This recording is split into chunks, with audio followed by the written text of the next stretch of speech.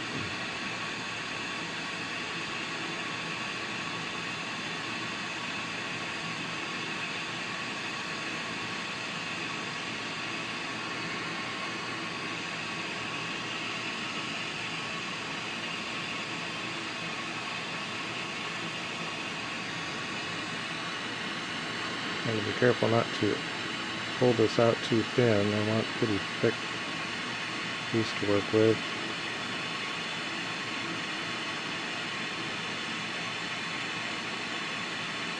And the same idea almost as pulling a stringer, trying to watch the diameter as it's coming off of here.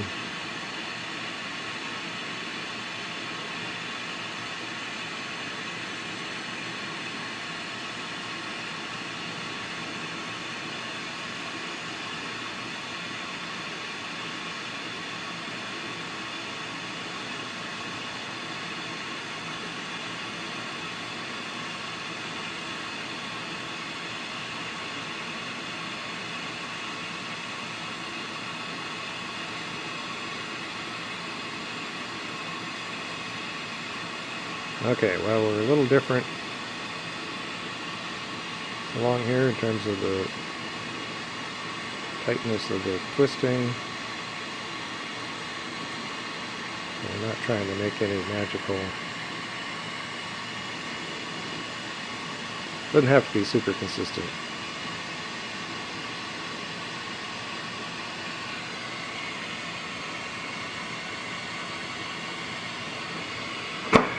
Yeah, so I also made this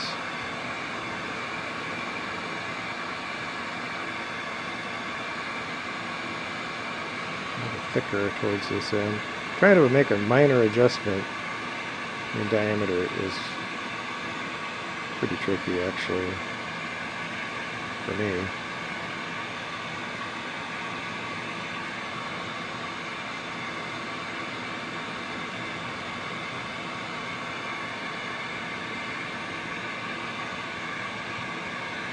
And a good part of this I'm not even going to be using, so I'm kind of just messing around here.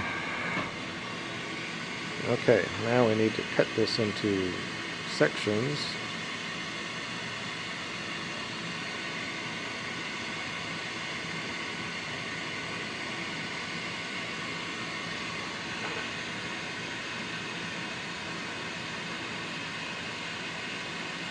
I'm trying to decide which end I want to work from.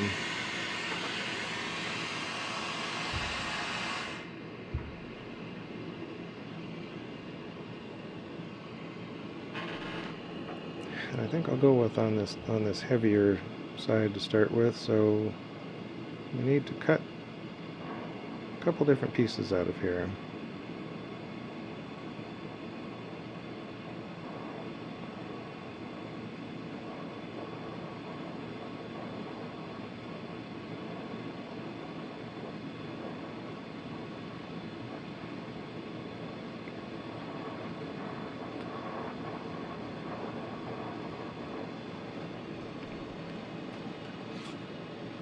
Okay, now these pieces are small enough they should be able to just rest here on the bench for a few minutes during this construction process.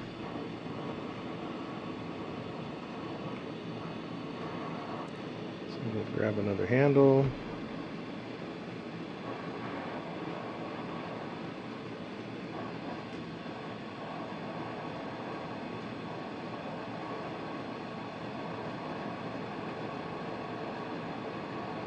Cut off another piece.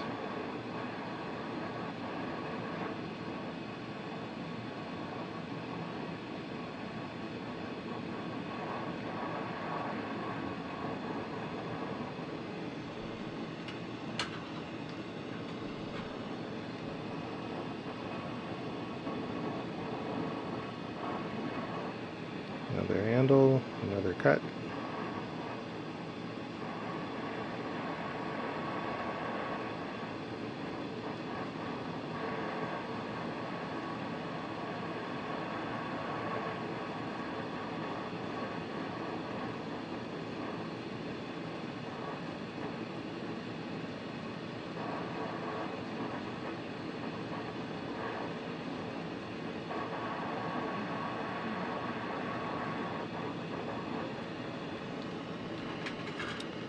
Okay. Now, I need to go get my cutter. Okay. So what I need to do is give each of these pieces a cut end. I'm just going to cut it over my scrap bin here.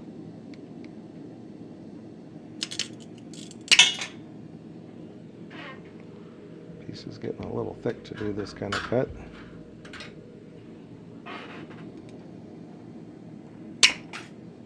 Oops. That piece didn't go in the scrap bin. Oh, it's still pretty hot.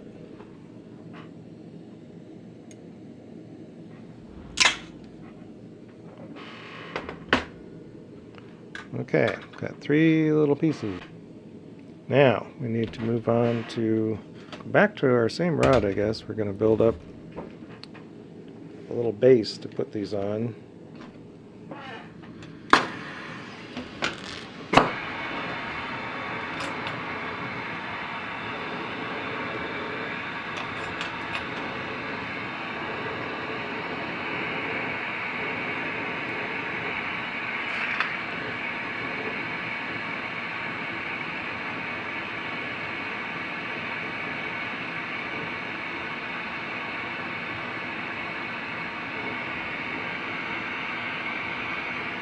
So this part, we need some pretty clean glass.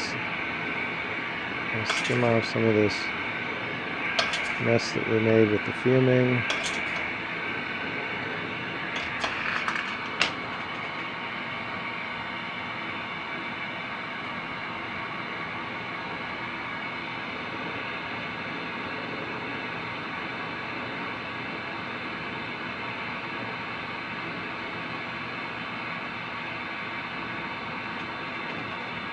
I'm going to build up a gather here and then flatten the end.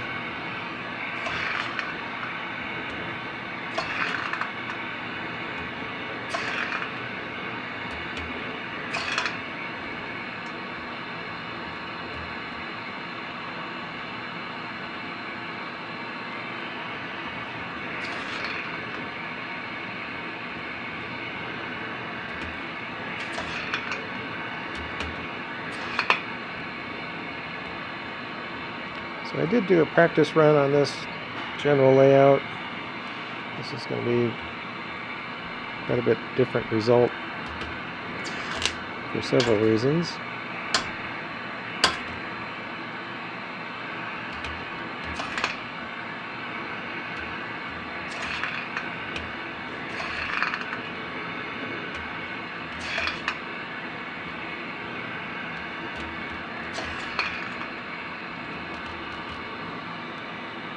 Okay, trying to keep this clean.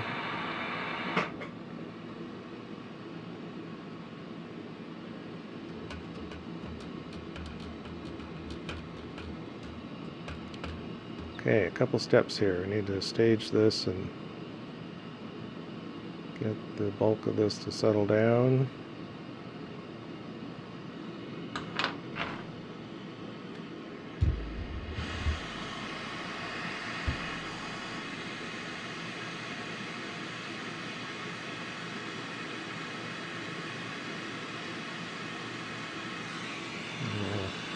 Flatten this end out.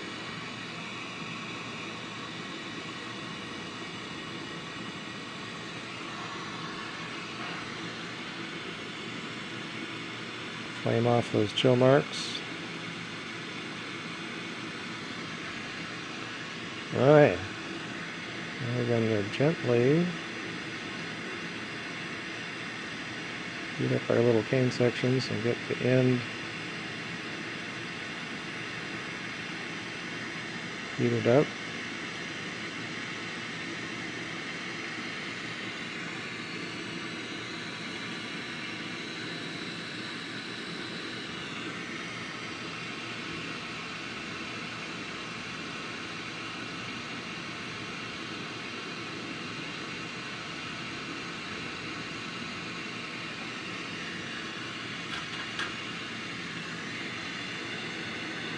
I'm going to do this far out in the flame to try and warm it up. I don't shock it too much.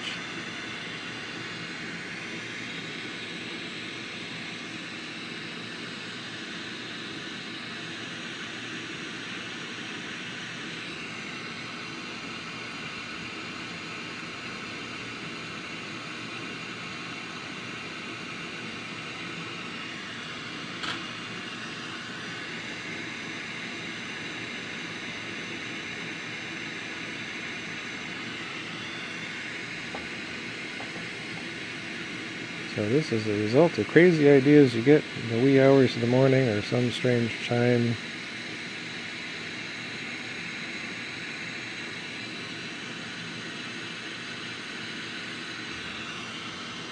So they start off as spaced out attachments.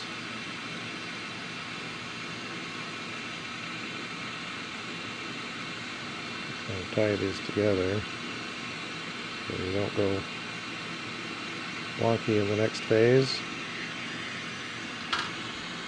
Alright, we gotta melt these together somehow. This is the part of this job that it's a little time consuming and a little tricky.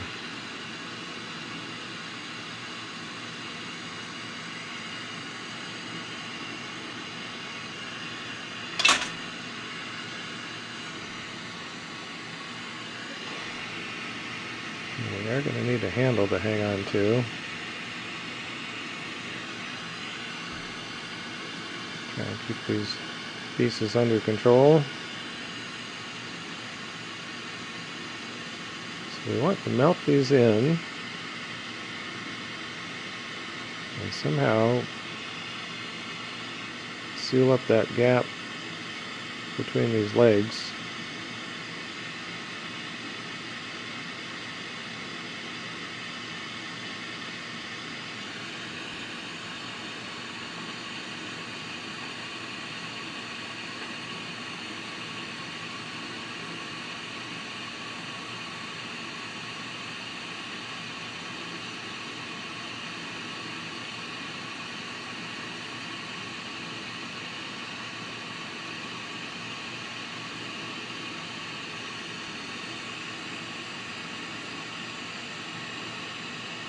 So this is definitely in the mode of controlled chaos. It's got to get hot enough to do something.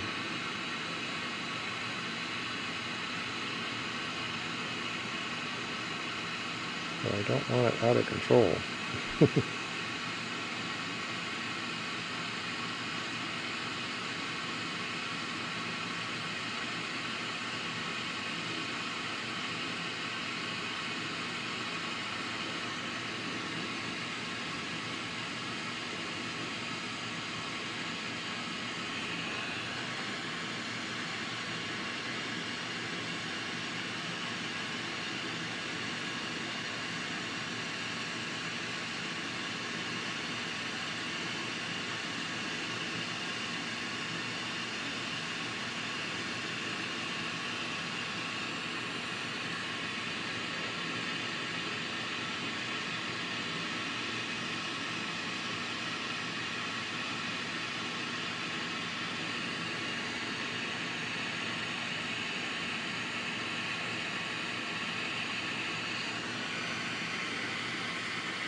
So we're trying to condense this together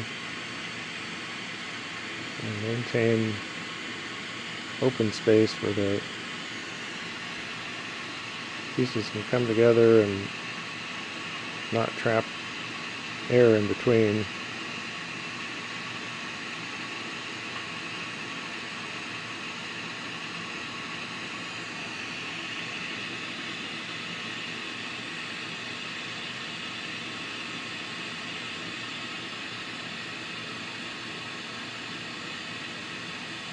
So sometimes we just use the glass and its ability to kind of wiggle around and softly flow from one place to another. And going at it different angles, stretch and pull ever so gently, collapse down.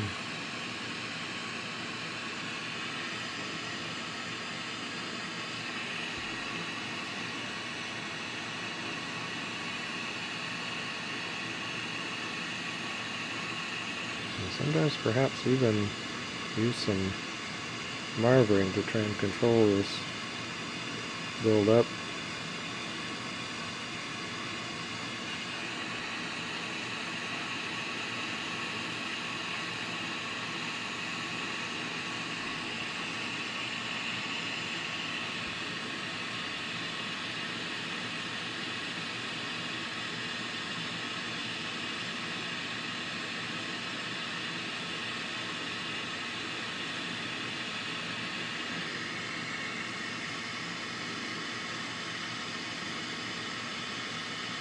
This is the part that makes this process kind of crazy, and perhaps not the best way to do this, but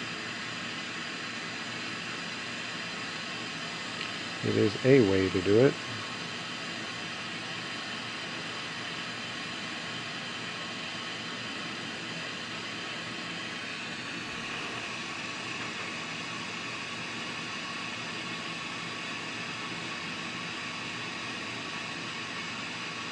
Just try to be one with the glass. Think like glass. What would glass do?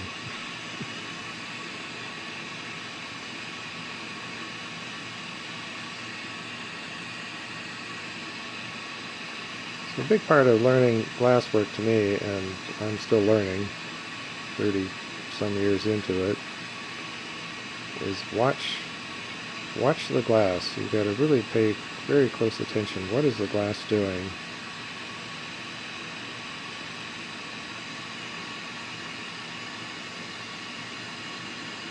When they talk about time on the torch, the time on the torch that's valuable is when you're paying attention to what the glass is doing. And, you know, you get a certain result, you see the result, go back, try it again.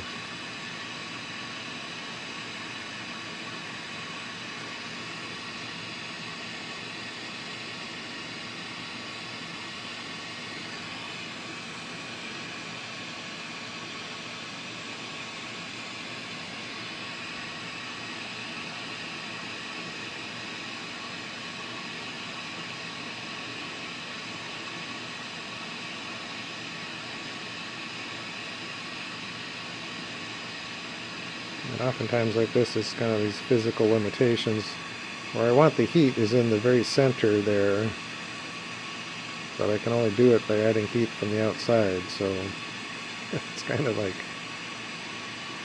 right out the gate, a bit of a conflict.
So we have two gaps that are closing in and one that's kind of wide open.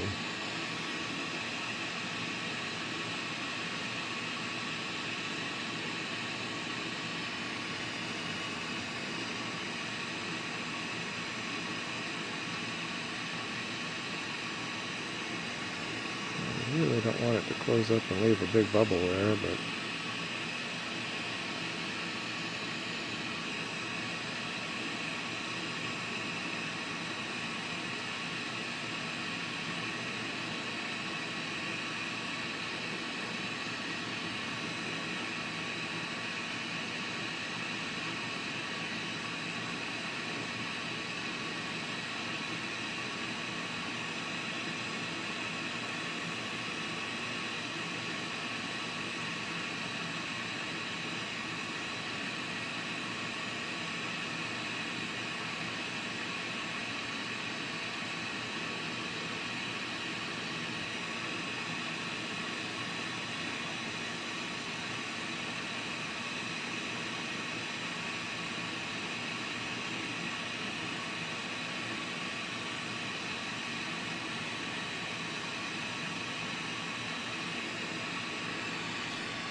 I want to believe it can do it.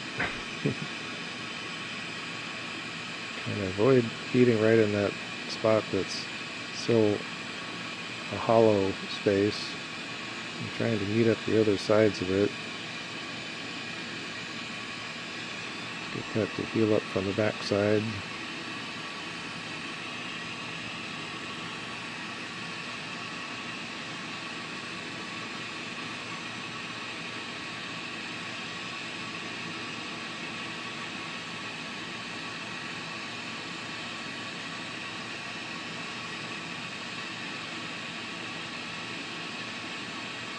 In this process, I've allowed quite a bit of twisting to go on.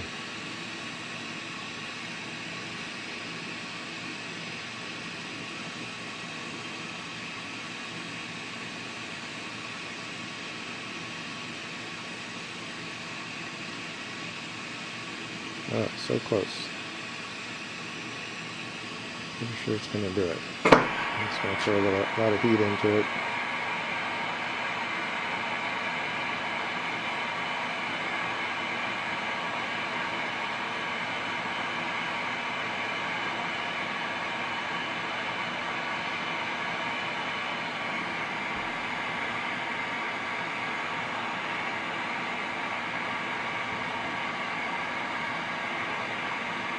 It had me a little nervous there. I wasn't sure if that was going to cooperate or not. I think it did.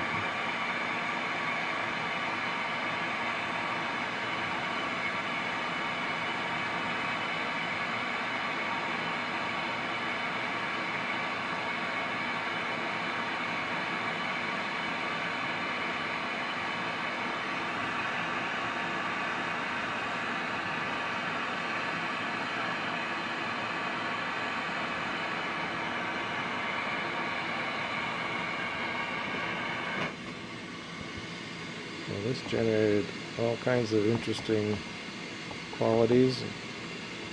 Meandering twist.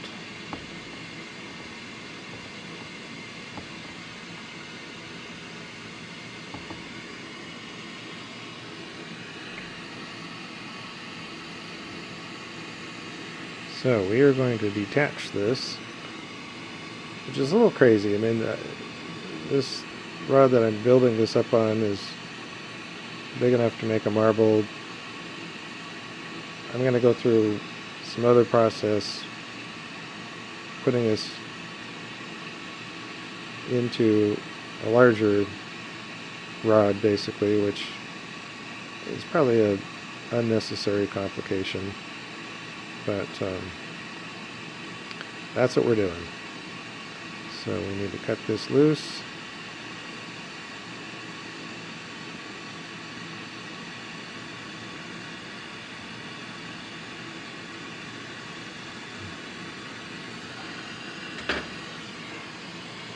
And now we're going to lose a bunch of excess glass here.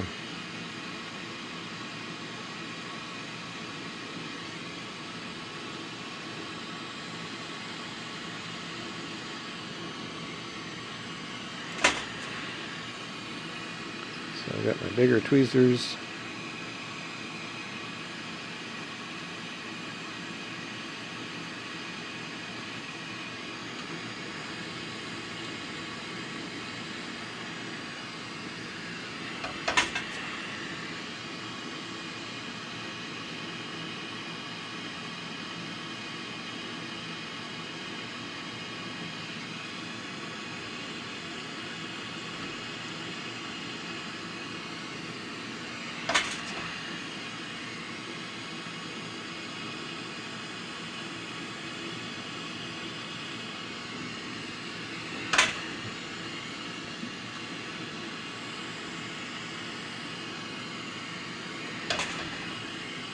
got a little bit of an off-axis situation.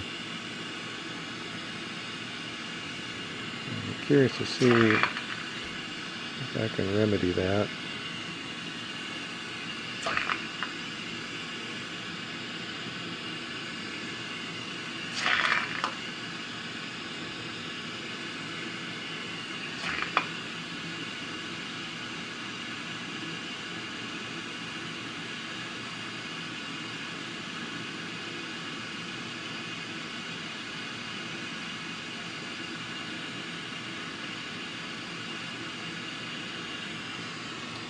Okay, this little jewel is going into our little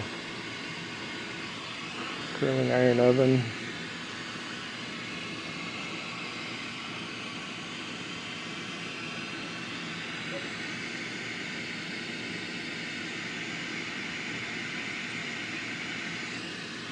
Well, we got our larger build rod ready to accept it. Let me see, wipe this down a little bit.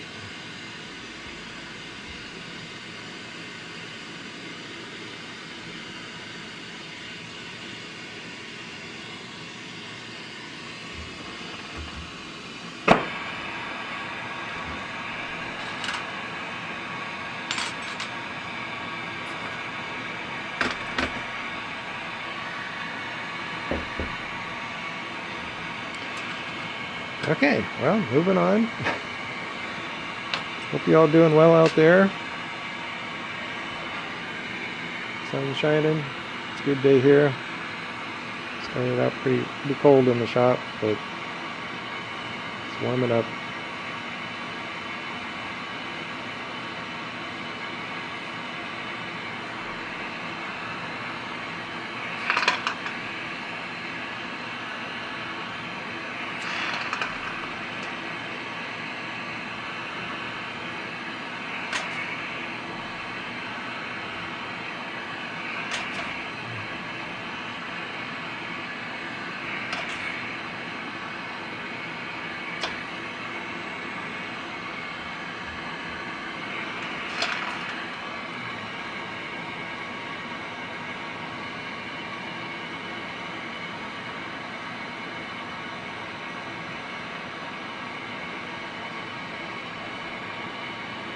So basically where I was before, I could have turned that into a marble, would have been pretty cool.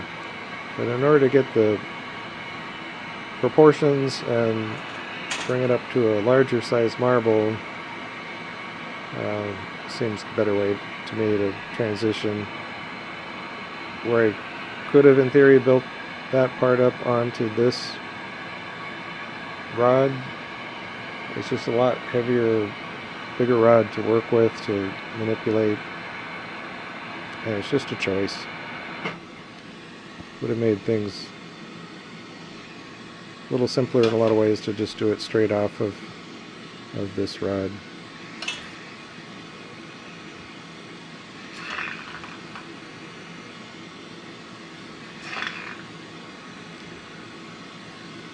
So sometimes there's a method to my madness that even I may be a little mysterious, like, why exactly did I do that?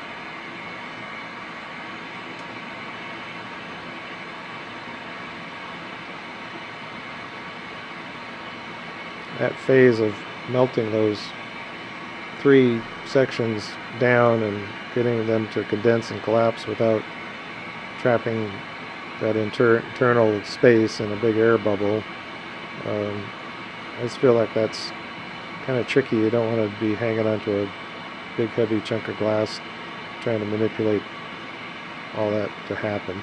And even though there's, it's only a few millimeters difference in diameter between those 2 sticks of glass, it makes a difference. It's got a bit more mass.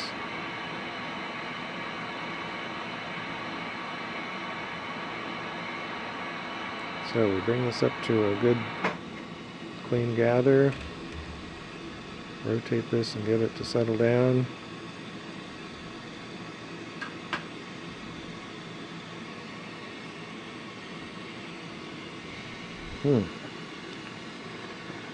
Got my marble mug.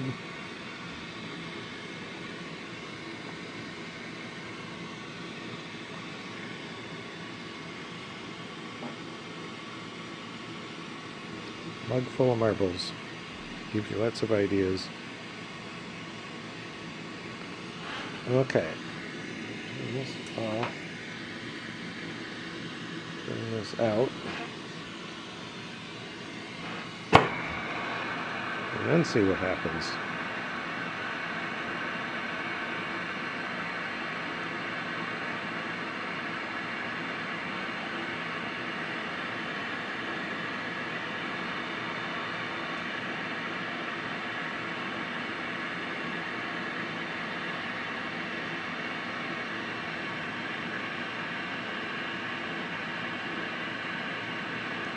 So because this piece is kind of funky off axis, I'm going to try and attach this and make this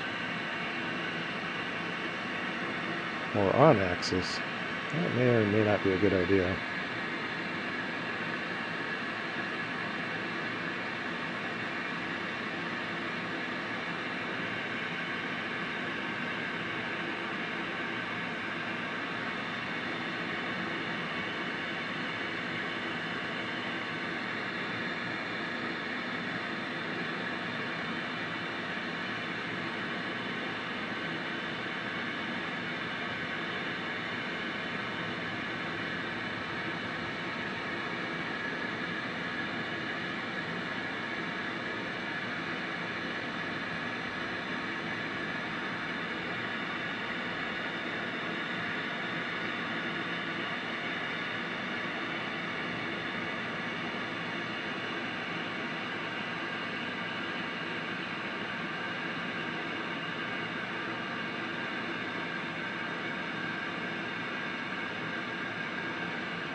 Well, that's some crazy stuff. I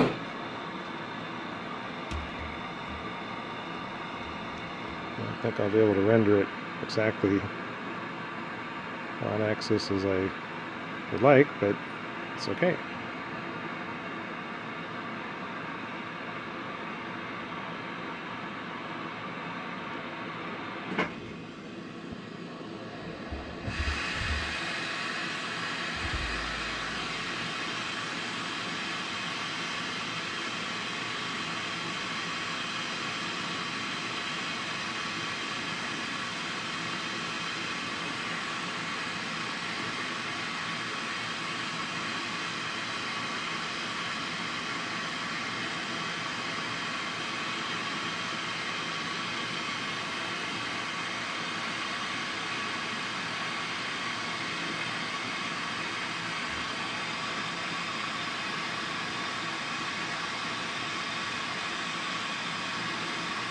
There's some little artifacts from where it joined.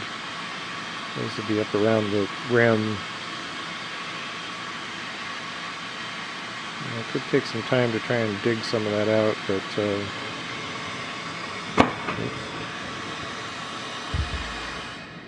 think we'll leave that be.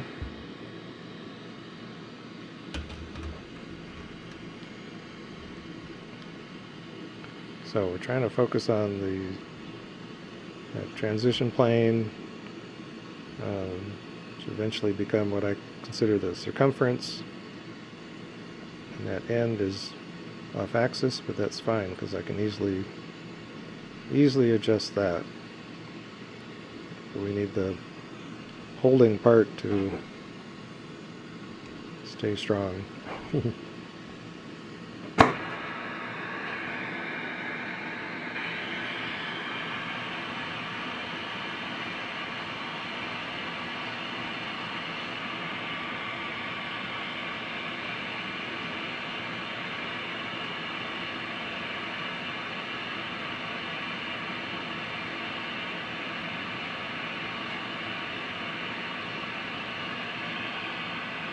So we'll kind of angle this down. That'll kind of help define that end on center.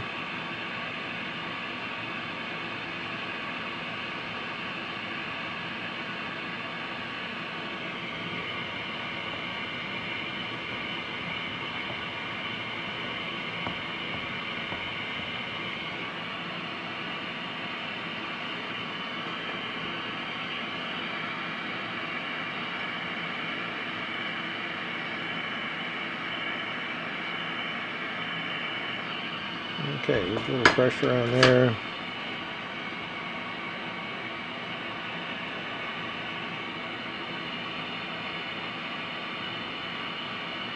It's got a good part of that going.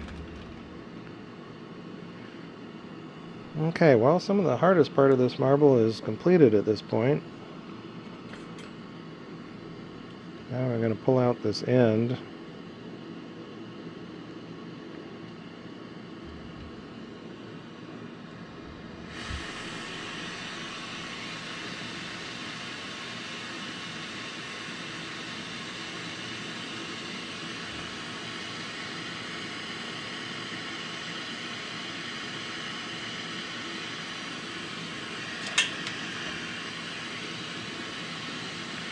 You're going to lose a little bit of design here, but that's oftentimes what happens. You have sort of some working glass that helped you get to this point, but I lose some of it. When I first saw people doing this, I thought, oh my god, look at all that good glass you're throwing away.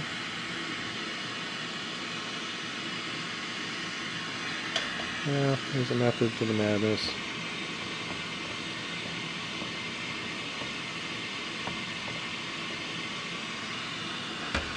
Okay, I've got a basic cone-shaped Vortex marble interior.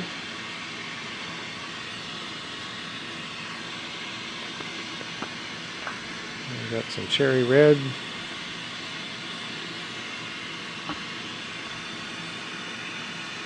I'll work on adding a little frit to this.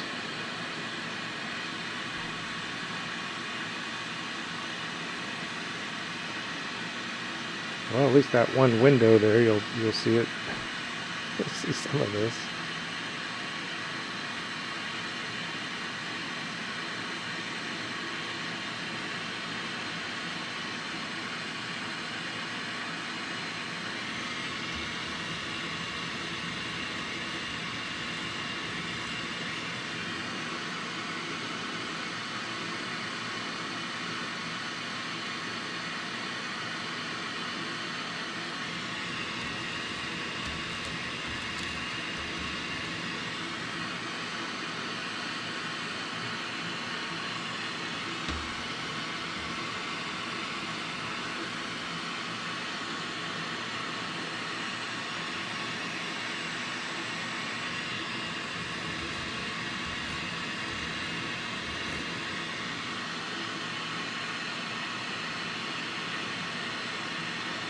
Didn't get it quite hot enough when I first started blowing that down.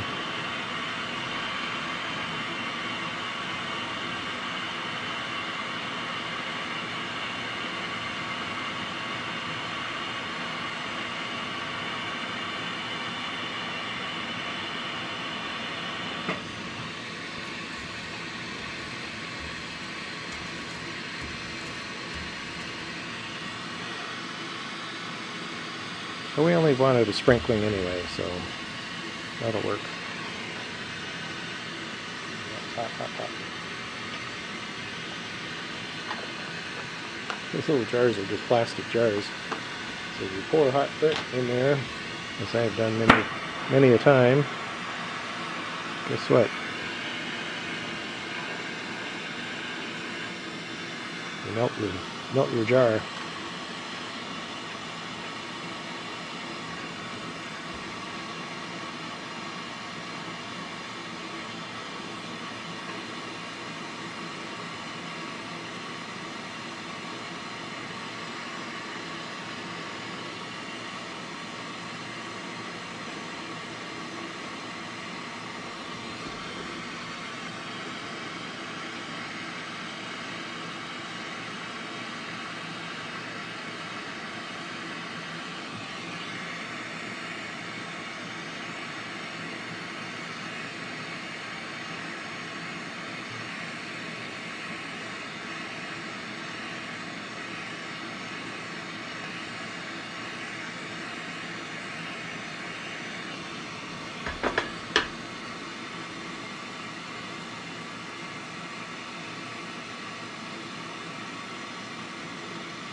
Going to get this all heated in and get that surface to start smoothing out.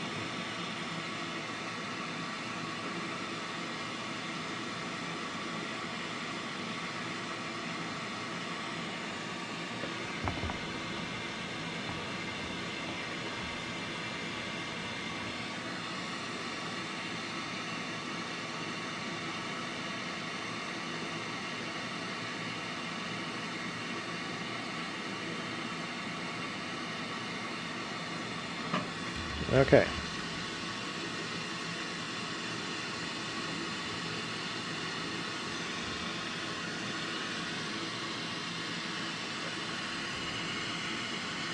We're going to do black in the background. Before we hit it with black, we're going to do a gold filling if we can.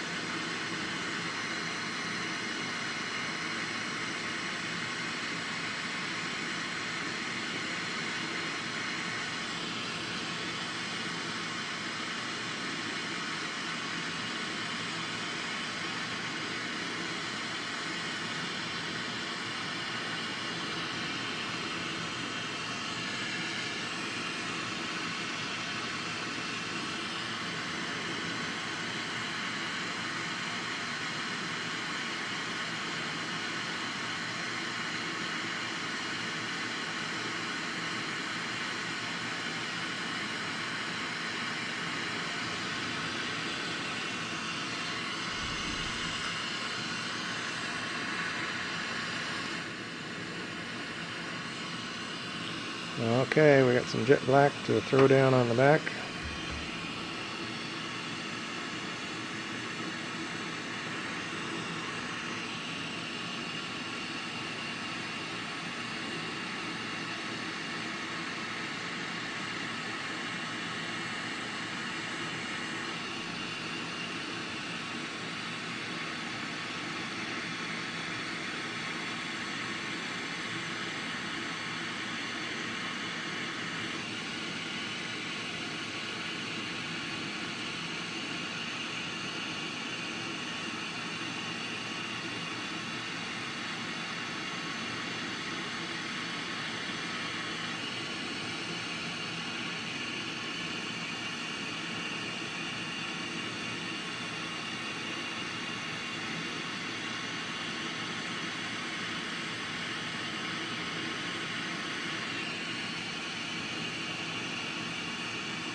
Okay, come back in and hit the in-between space.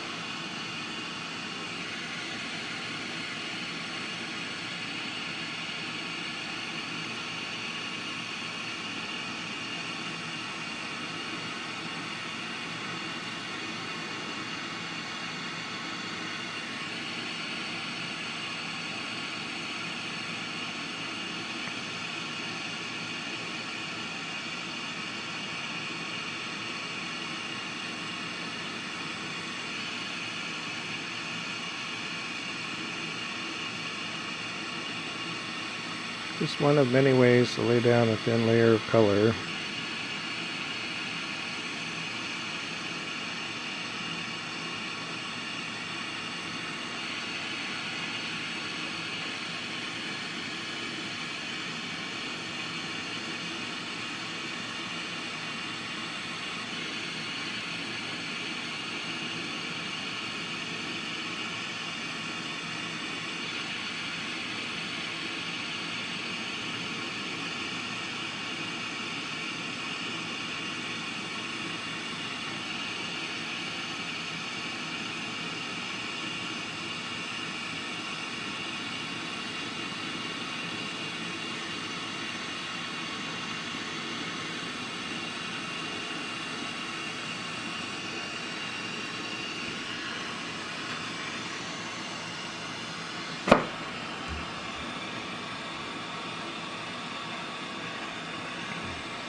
Okay, squeeze that down with the marver.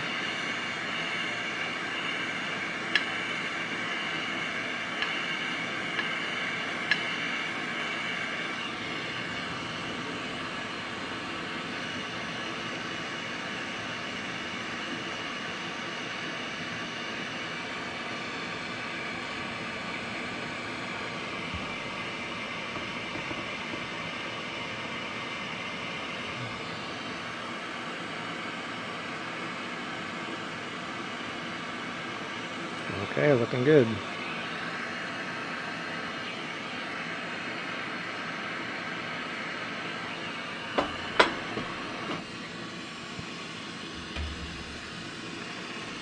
Okay.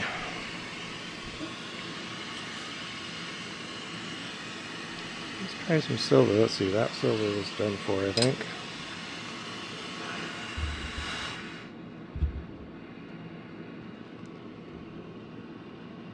I'll try to put some silver on the back side.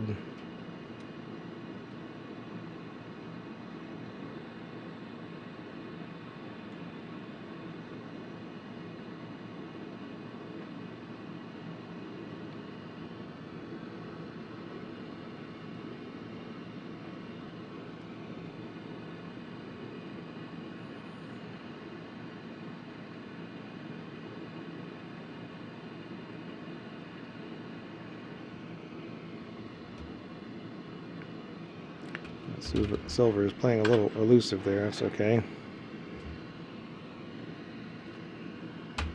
Got just a little bit on there.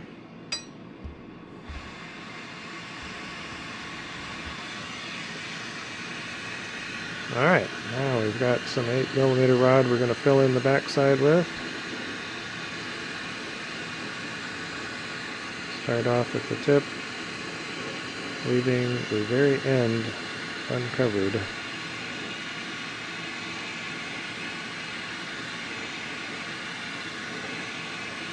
Because of the transition between colors or color and clear, a lot of strange things happen when you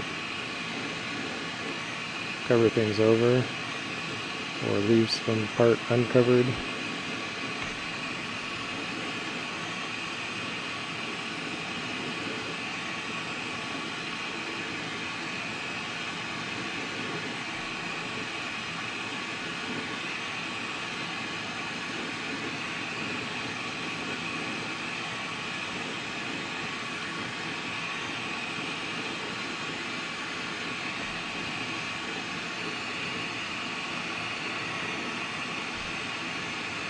Yeah, yesterday I was making a batch of beer. I do an whole grain process, so I have to crush the grain to start with and then go through a mash process. It sits in a tub, which in my case is an old, well, not old, but now it's old, but just a plastic cooler, insulated cooler. Sits in there with hot water at 150 some degrees for an hour.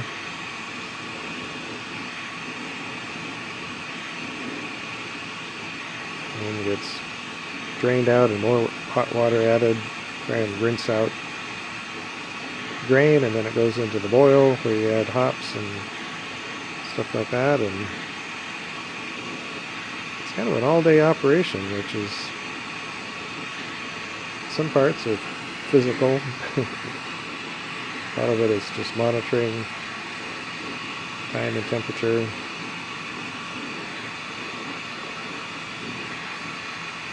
But it's kind of a long day.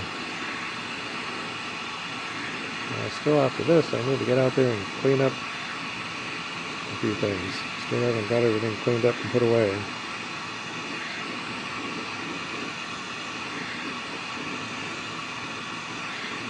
But this morning the airlock was bubbling, so it's off to a good start.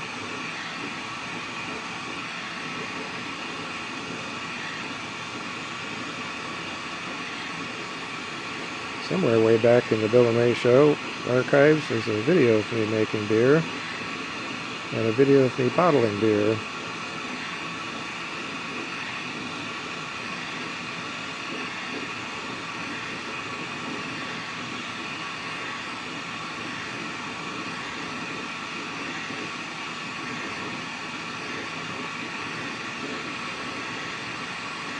I think I got one up there making mead too, which I got a batch of mead out in the big shop.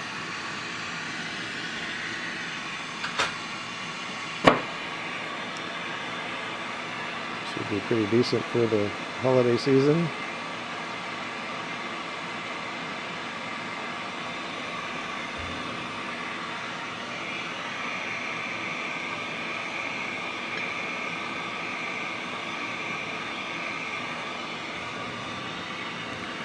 So I kind of push in the large end, push in the small end.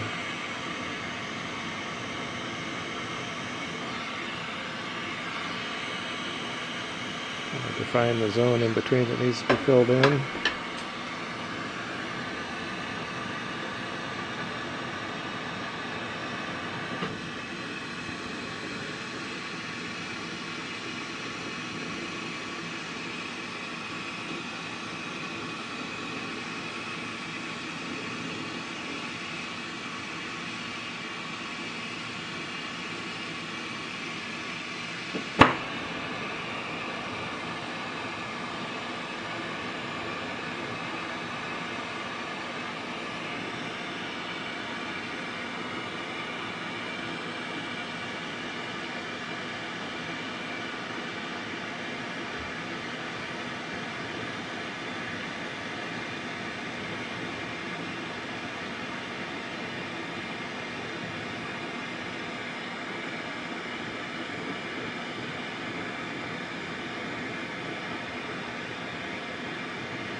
Trapped a little carbon there, oh well.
Okay.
You can see that little bright spot of the color that's sticking out through the clear.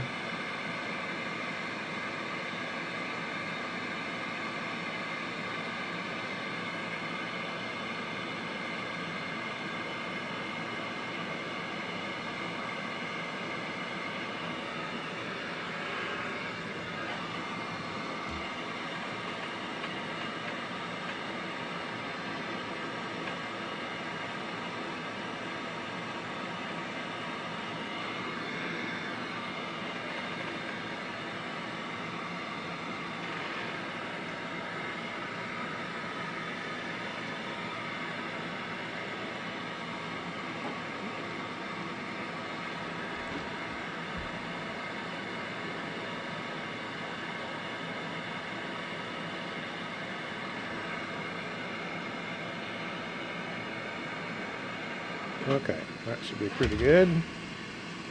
Get our backside color pattern done next.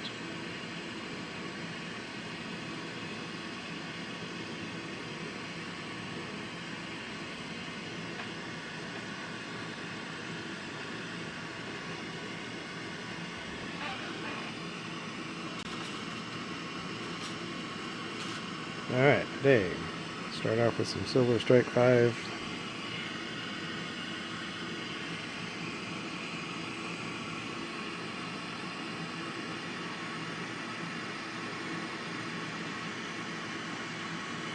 Come right along that edge, but don't draw up over the transition there. I want this up on the lens.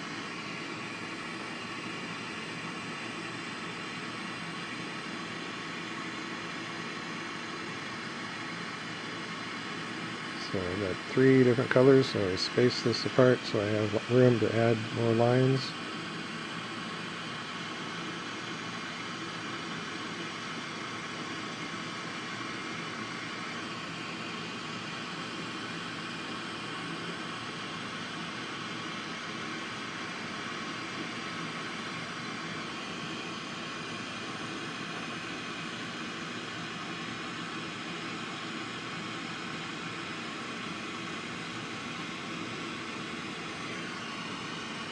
But now, with these color patterns, we do cover up that end.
Okay, that was really tealy.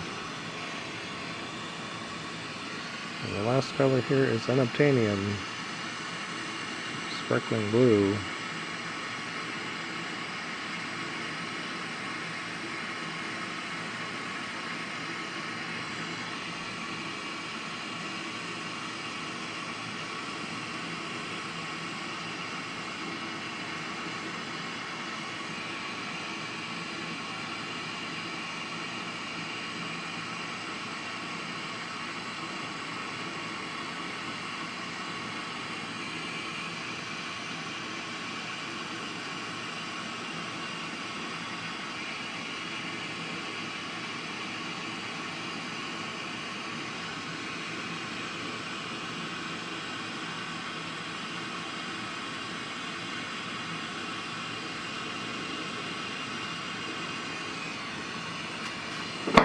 Okay, I'm going to beat that in.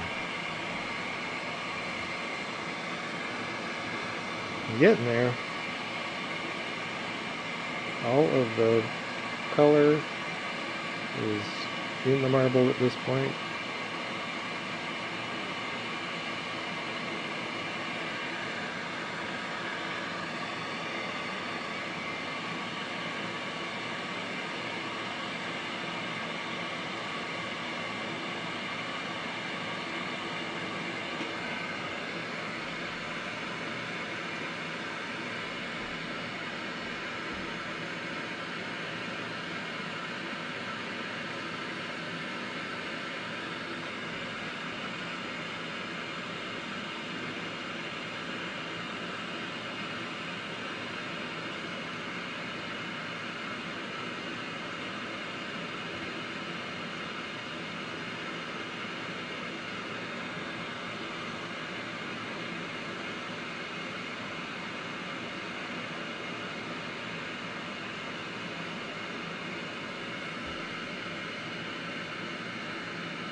Rookie.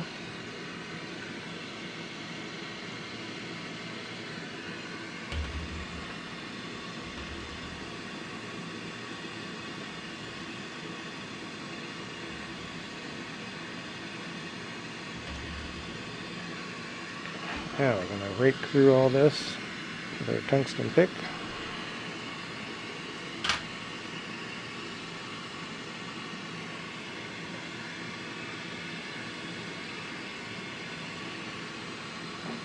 Want our piece to be cooled off enough so it's not flopping around. But the more inherent heat it has in it, kind of the better for this step.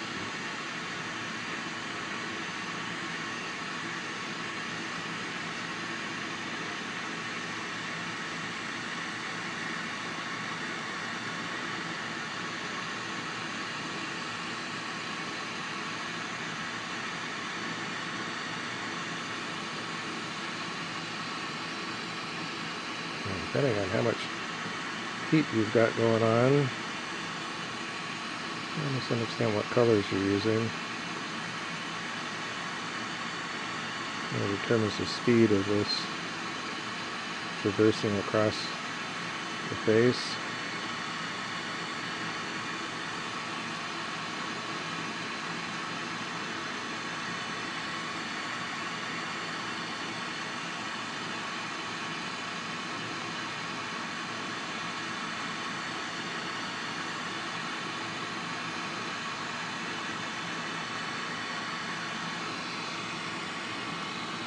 Now we're going to transition to the back side, so we've got to heat this up.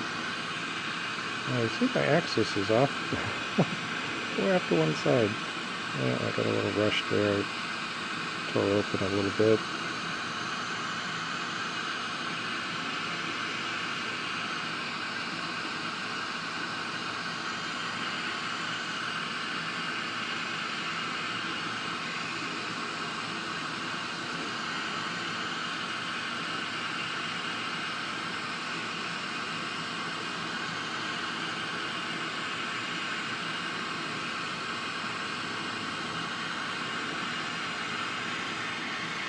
Alright, sit there on the axis, or what I think might be the axis, and pull it out.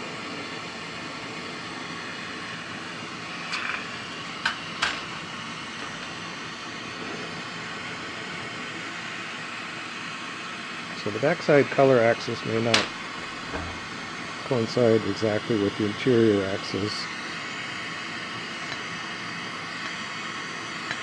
Not a big deal.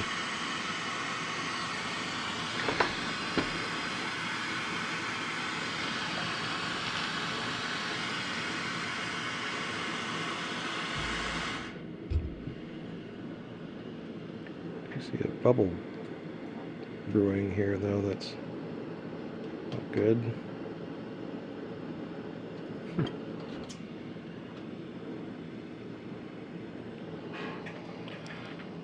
Let's make a mess with it.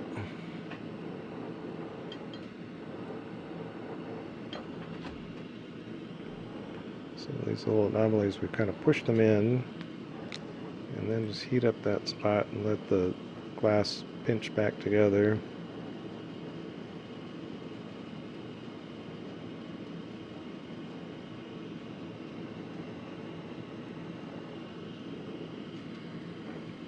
That'll work.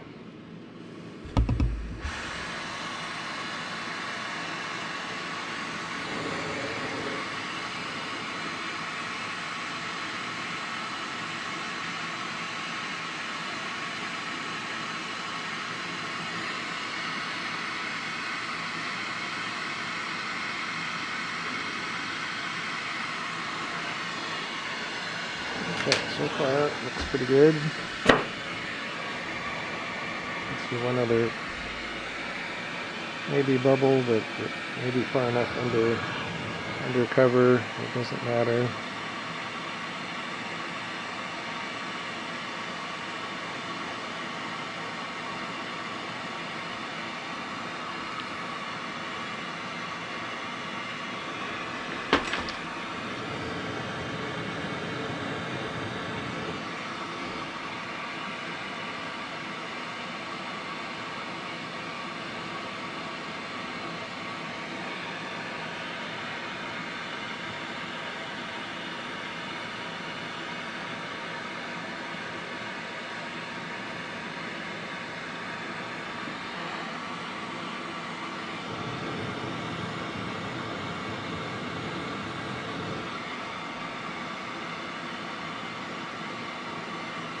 I'm trying to just kind of roughly round this up at this stage. It's not critical that it's all that smooth and round, but helps to kind of get things cooked in and stable. And another little pause.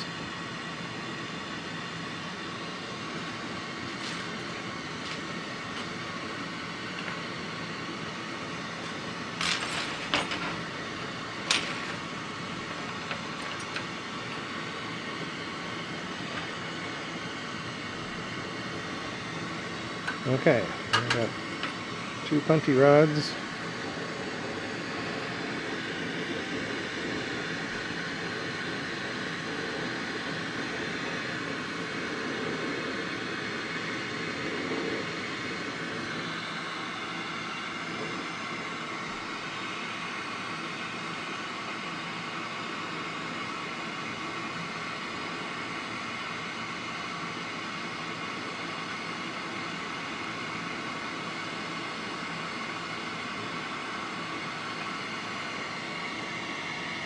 Then we start melting the clear glass on this left side to push in and create our lens.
Switching around some different angles, trying to get this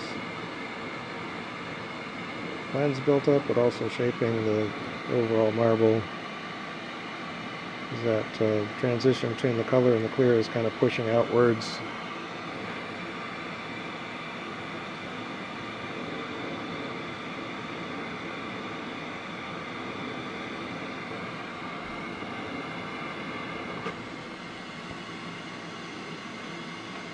Down to our small flame and kind of focus on the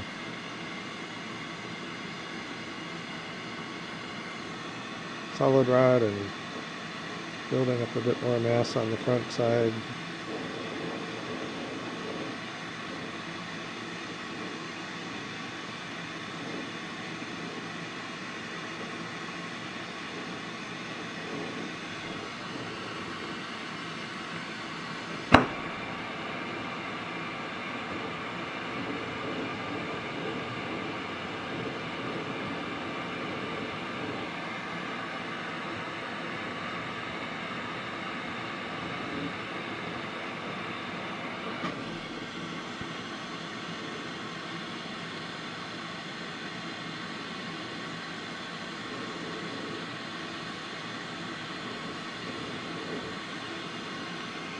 Alright, then you can cut this off with a roller.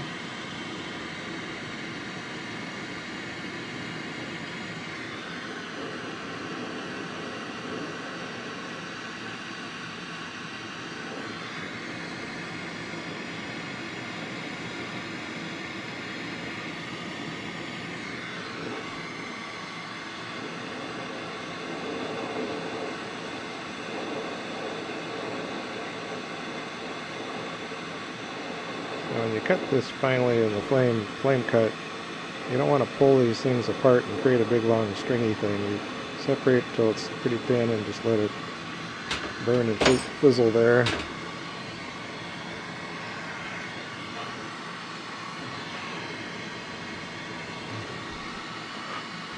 Okay, now we're going to go around the edge here and clean things up.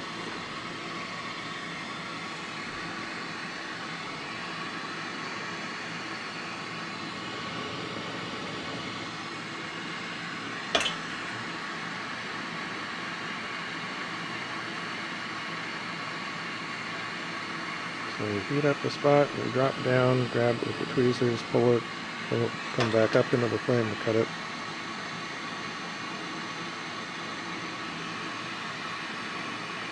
If the tweezers are wet, they're much less likely to stick to the glass.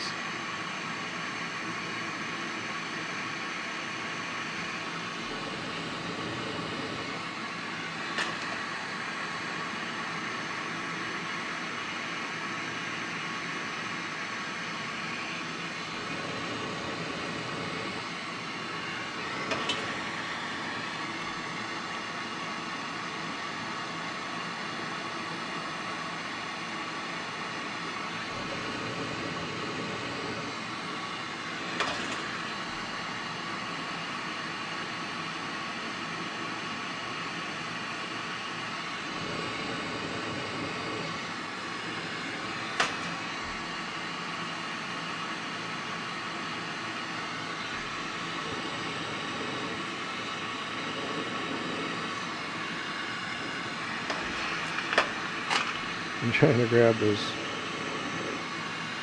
bit of a bubble right there on the edge I was trying to get loose.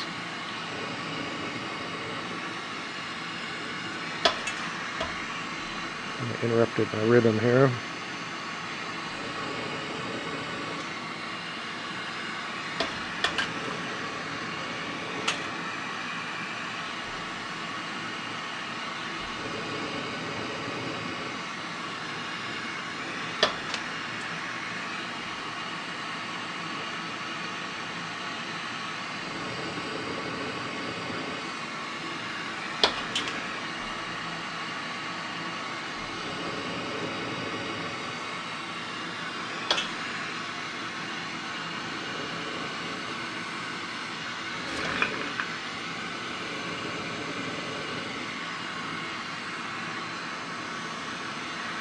Okay, and then we're going to continue to skim off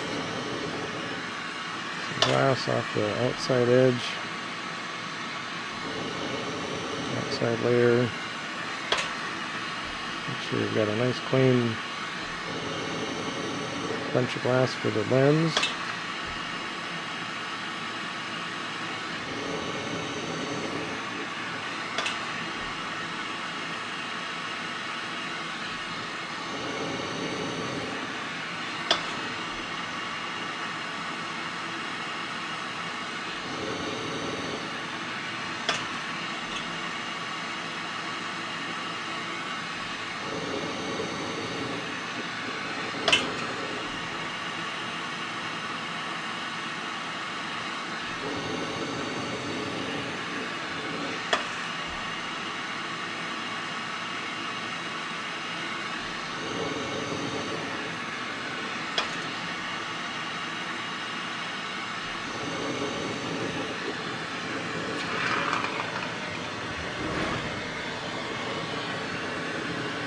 Change angles a bit, come up to another row.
Okay, I think that's about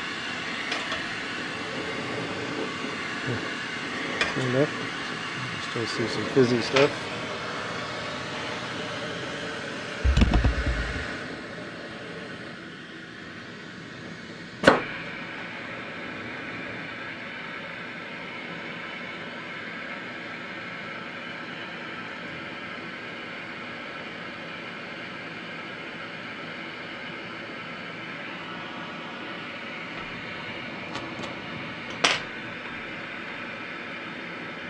Scrape off that torch face where you see little glowing bits of carbon on there. Those will break free and go blink right onto your glass and leave a nice little chunk.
So get this melted back a little ways, and then I like to run it in the Elmarver to get to a barrel shape, so we can transition from a barrel to a sphere. Kind of help clean up the geometry, I hope. But it does seem to step in the wrong direction.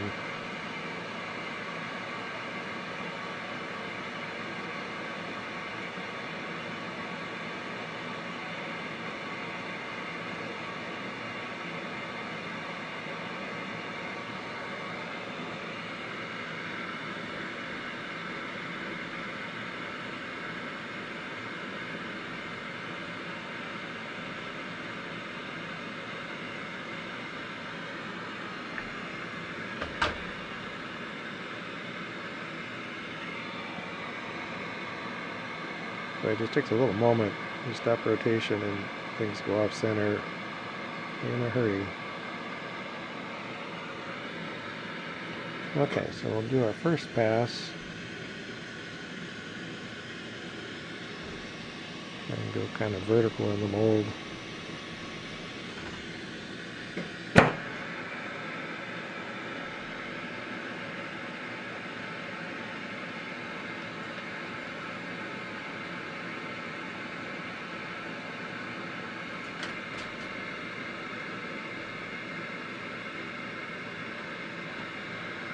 I got this angled upward so it falls back onto the punty side.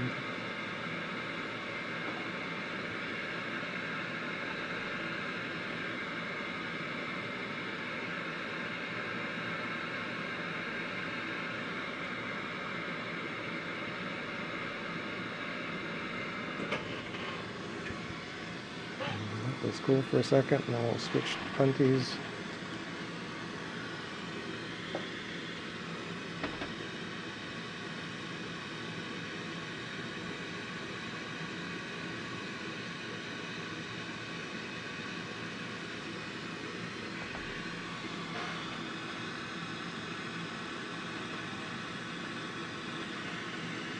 Get our first real look down inside there. We have successfully created three vortices in there.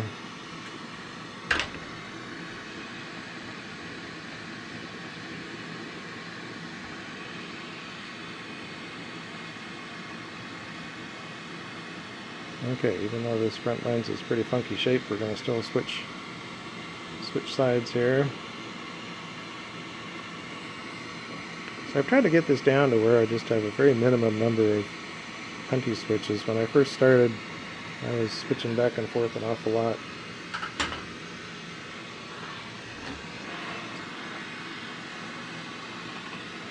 You kind of have it down to the minimal number that you need to do.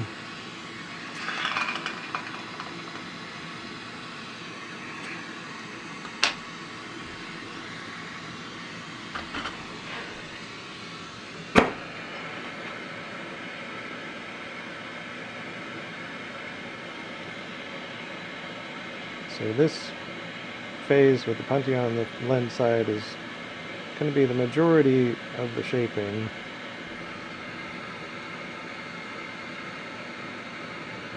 The glass doesn't move until it's hot, and that's a lot of glass. It's got to heat up.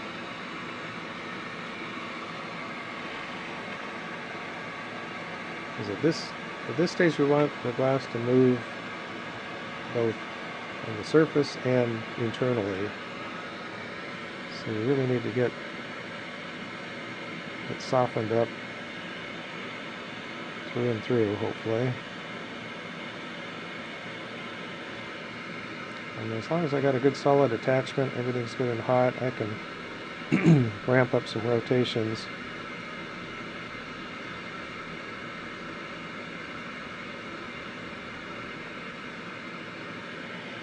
I'll pull that glass a little bit from the pill shape to a sphere.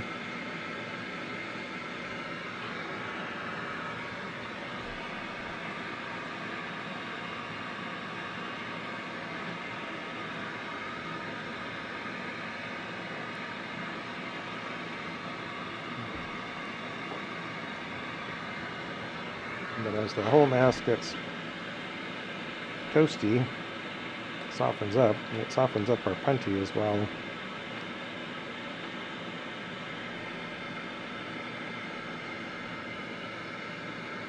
So we'll try hitting it in the marble mold here a little bit. And do our first cycle.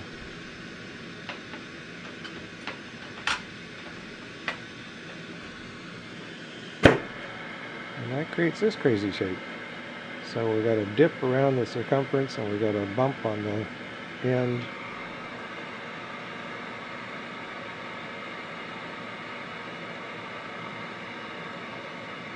And bump on the end, we're trying to preserve the depth of our vortex. If you do too much squishing on the far end, you're going to flatten the vanishing point inside. Which, you know, in this process, it'll get flattened. There's no getting around that, but you can do it in a fashion that preserves the effect as much as possible.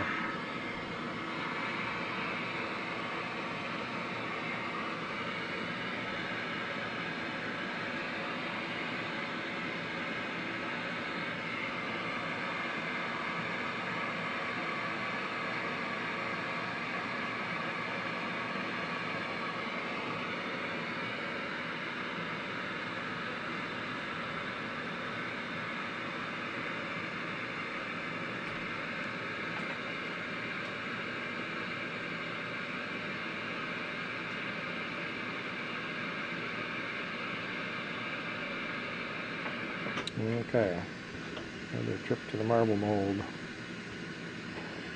And this time I'll try and gently bring that end in.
Okay, this one's got a little ways to go to get that shape to cooperate.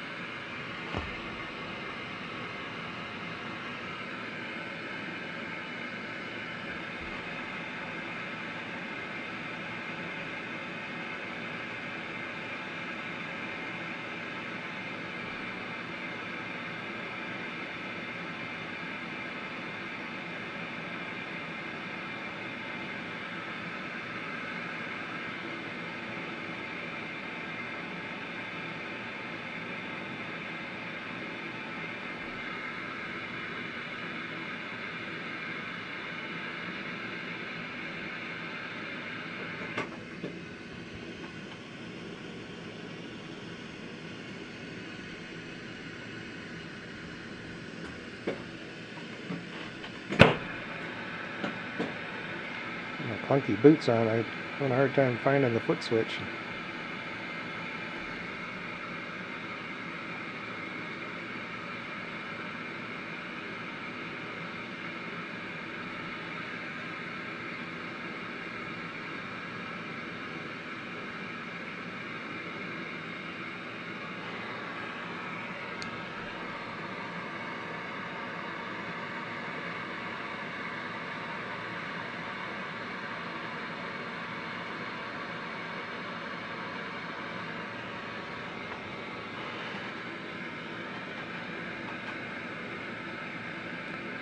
Keep easing it together little by little.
Every time you go in the marble mold, it chills the glass considerably.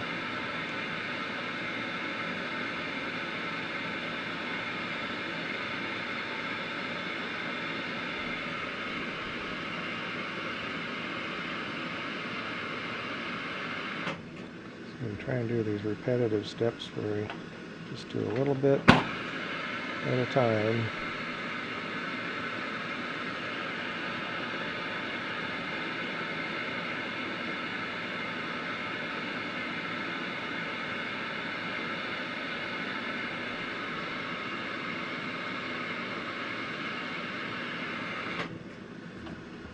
Of course, that marble mold is going to heat up.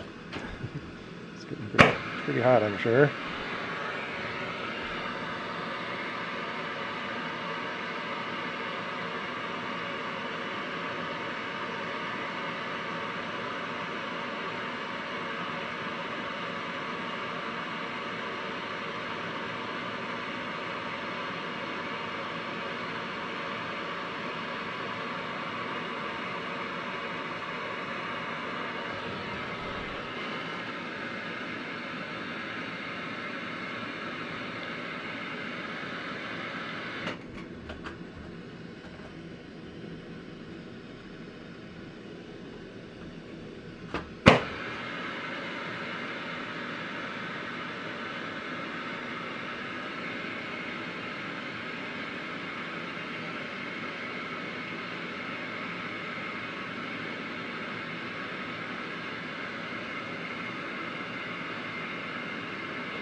Okay, at some point you have the majority of the marble shape is complete.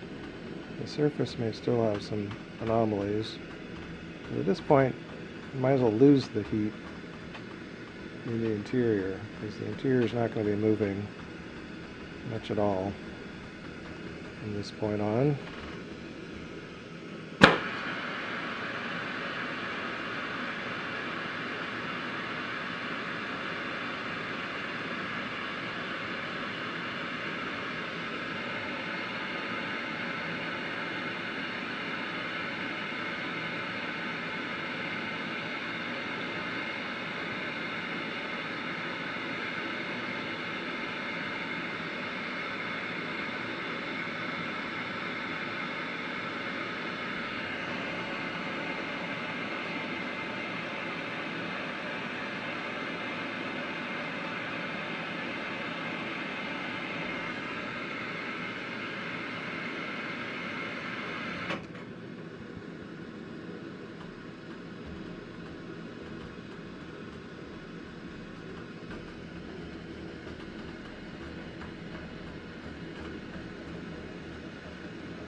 I think we're about done with the back side.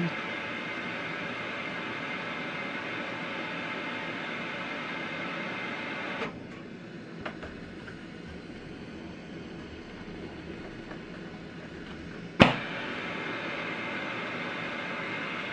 I think with this heat we can kind of do a flame polish, kind of smooth everything out as best we can.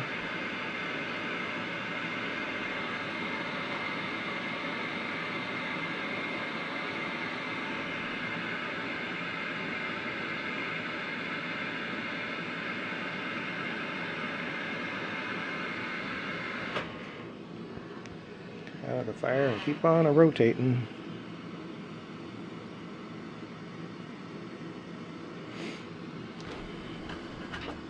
Okay, well that phase is kind of can be a little frustrating getting that put together.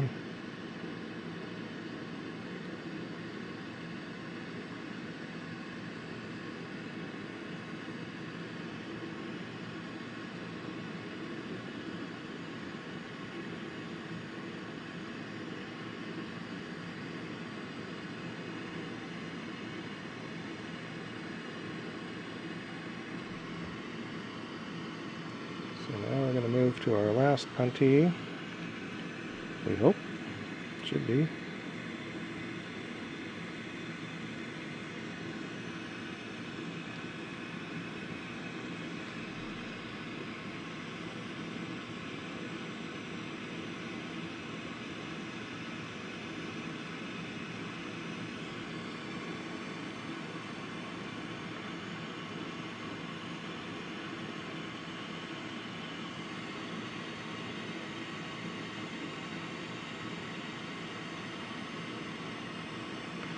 Okay, turn that off. Now we gotta dig out this foreign glass out of the front lens. You want to make sure you get rid of any remnants of that attachment.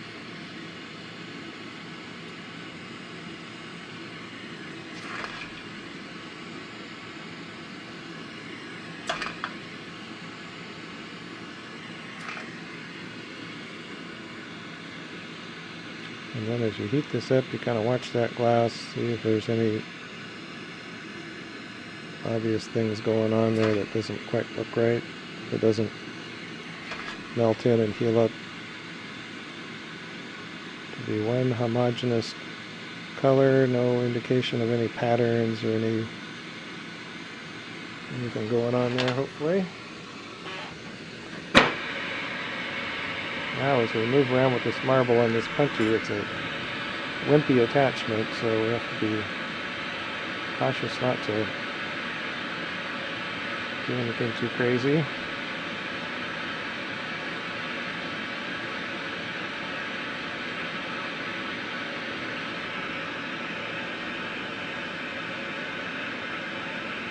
Now, clear glass moves a lot faster than colored glass.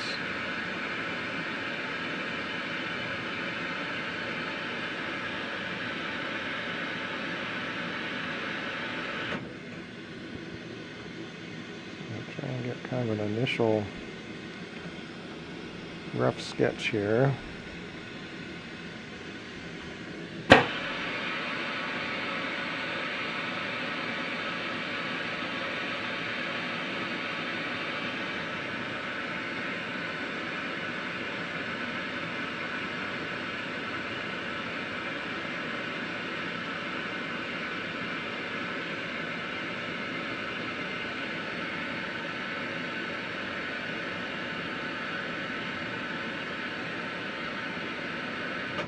And as most people say, it's like you get out of the fire and you wait a moment for the glass to kind of heal up on the surface before you hit it in the mold. Every time you go in the mold, you're going to induce creases and anomalies. The mold is not the master of the glass. Heat is the master of the glass, heat and rotation.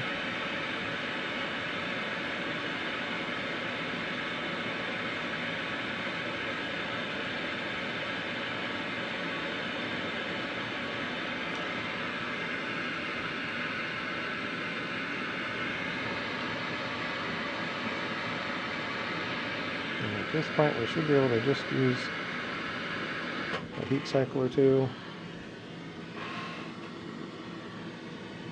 And check our reflections.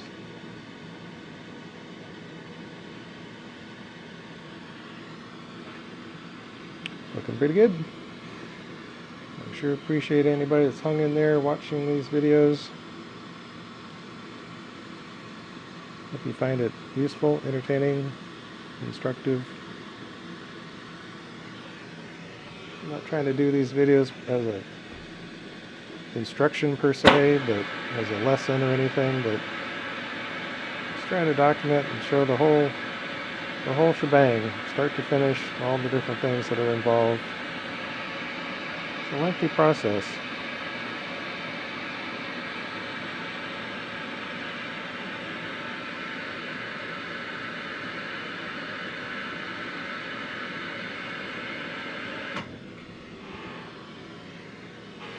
When we do that, heat it up and then just rotate and let it chill. It's doing kind of its self-leveling process. Glass wants to ball up, so let it do its thing. But then before we go on to knocking it free and flame polishing the puntee, you need to make sure it's cool enough that it isn't going to get any marks in it.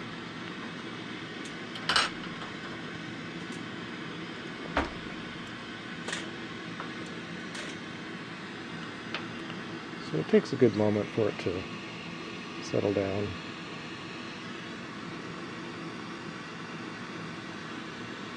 Well, I think we've got some pretty wild and crazy pattern developed inside here.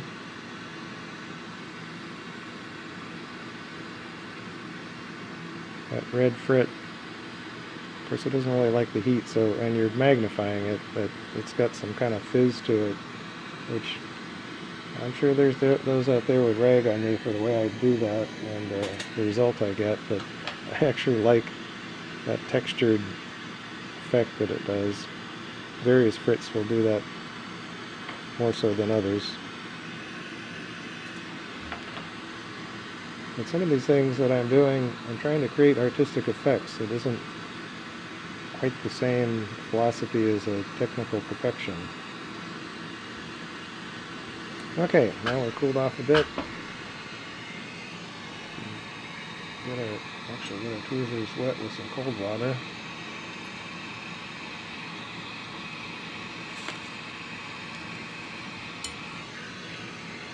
Knock that puntee off. I like to do that with the chilled tweezers. And then make sure we spend a moment here to get the end looking good. And watch the reflection of the lights. It's good to have a lot of lighting in the shop, but it's also nice to have some spot lighting. You can see what's going on the surface. Alright, man. Got her all put together. Followed my plan. crazy plan as it was. Did all the steps in the right order. So I'm happy with that. And I think the results are really cool. Wild and crazy. That's what we want.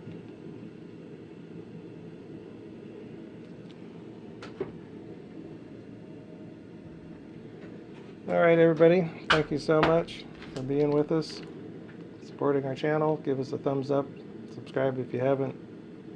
Leave us a comment. Got questions? You got criticisms? It's all good. You won't offend me. I've been an outlier all my life. Anywho, take care of yourselves. Take care of those around you and be kind to those that you meet in the street. And we will see you on another adventure another day. Take care.